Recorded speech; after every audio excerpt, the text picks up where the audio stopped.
සුබෝදෑසනක් යාළුවනේ. ඊට අපි හිටපු පළාතත් වෙනස් නිසා දැන් අලුත් පළාතකින් නිසා මට හිතුණා ඒ තිබ්බ ඊට ප්‍රමාණය මොන හරි ප්‍රයෝජනයක් ගන්න ඕනේ කියලා. ඉතින් ඇත්තටම වගාවක් පටන් ගන්න මේ හිතලා මට ඉතින් අලුත් අත්දැකීමක්. ඉතින් ඊයේ ඉඳන් දවස් 4ක ඉඳගෙන මේ වැඩට ගිහින් කොට චූටි බබාත් ඉන්නවා. ඒත් හරි අමාරුවෙන් තමයි ඉතින් හරි ආසාවෙන් දන්න විදිහට ටික කරලා දැන් මම වගාවකට කියන්නේ තව වගාවකට අත තියලා තිනවා.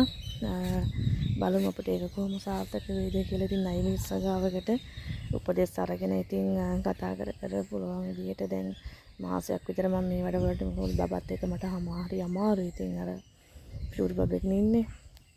ඉතින් ලොකු පුතාගේ උදව් අරගෙන හස්බන්ඩ් තුලින් පොඩි දව ටිකක් තියෙනවා. ඉතින් ඊයත් කාලේ බහුල නිසා